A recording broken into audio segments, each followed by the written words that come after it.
चला तर मग आज करूया आपण शिमला मिरचीची भाजी। त्यासाठी मी एक कढई घेतली, कढईमध्ये तेल, जिरे, मोहरी टाकले। त्यानंतर लगेच थोडासा कांदा टाकला, तो छानपैकी परतून घेतला।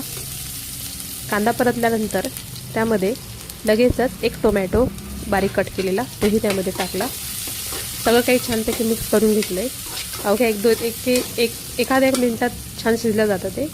त्यानंतर लगेच त्यामध्ये आपले रेग्युलर मसाले म्हणजे लाल तिखट, थोडीशी हळद, मीठ आणि कांदा लसूण मसाला, बस एवढेच इन्ग्रेडियंट्स त्यामध्ये टाकले। अतिशय सिंपल सोबर अशी छान टेस्टी होणारी भाजी आहे आणि एकदम क्विक होती। सगळे मसाले एकदम छान मिक्स केल्यानंतर त्यावर छान अशी भरपूर कोथिंबीरसुद्धा टाकली।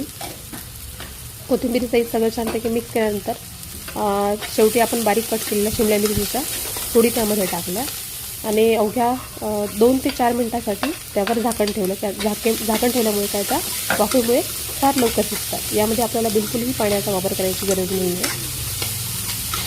छानपैकी मिक्स केल्यानंतर झाकण ठेवल्यानंतर तुम्ही बघू शकता किती छानपैकी ती भाजी शिजलेली आहे आणि आपली भाजी रेडीसुद्धा आहे। बघा शिजल्यानंतर ती अशी दिसते अशा प्रकारे। आणि त्यानंतर झाकण काढल्यानंतर आपल्या गरजेनुसार थोडासा शेंगदाण्याचा कूट त्यामध्ये टाकायचा आहे, आपल्याला हवा असेल तसा। आणि बघू शकता आपली छान शिमला मिरचीची भाजी तयार आहे। भाकरीसोबत खूप छान लागते, पोळीसुद्धा सोबतसुद्धा छान लागते। नक्कीच करून